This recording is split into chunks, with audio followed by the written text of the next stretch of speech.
Teenage comes with the vibrant energy of youth, the thrill of freedom, and the promise of a bright future.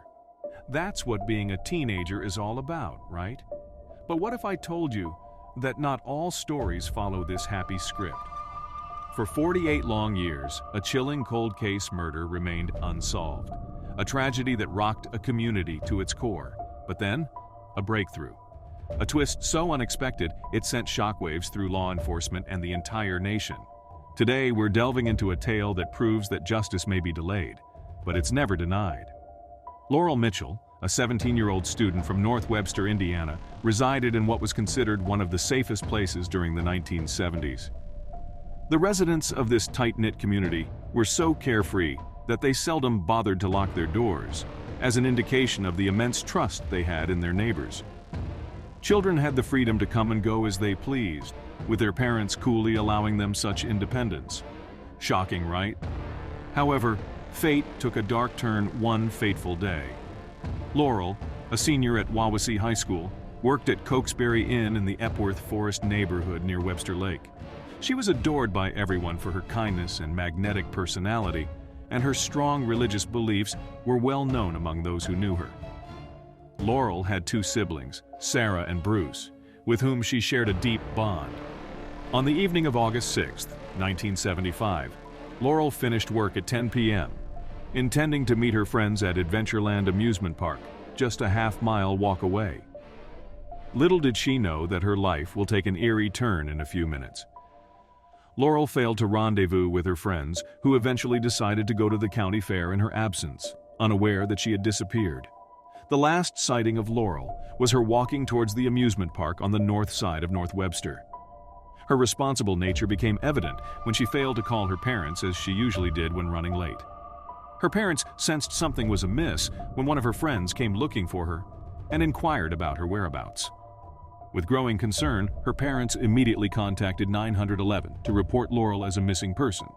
A massive search effort, including the police and her family members, ensued day and night, but sadly, they found no trace of Laurel. Investigators concluded that she never made it to Adventureland and speculated that something sinister had befallen her on her way there. The following morning at 10:30 a.m., a fisherman named Glenn Dixon and his son stumbled upon a woman's body in the Elkhart River.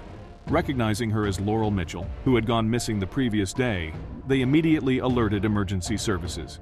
Initially believed to be a drowning case, the autopsy revealed a shocking truth. Laurel's body displayed signs of violence, indicating a possible sexual assault. Her pants were found unzipped and worn inside out.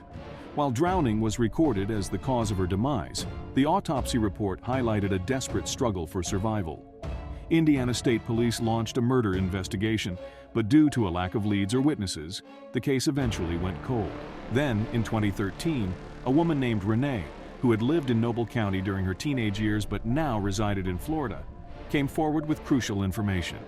Renee's date with John Wayne Lehman took an unexpected turn. John confessed during their drive back from a party that he and his friend Fred Bandy Jr. were involved in a crime that closely matched the details of Laurel's autopsy.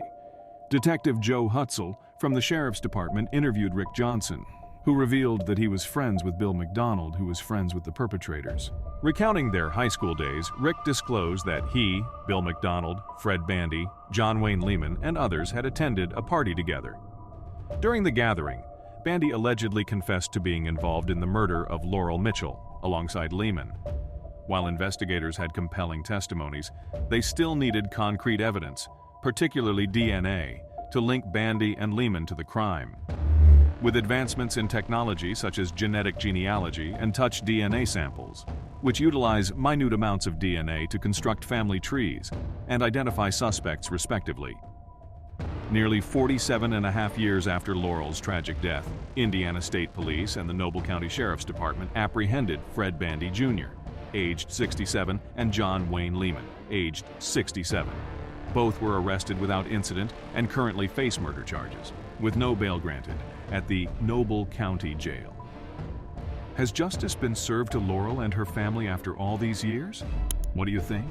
Let us know your thoughts in the comments below.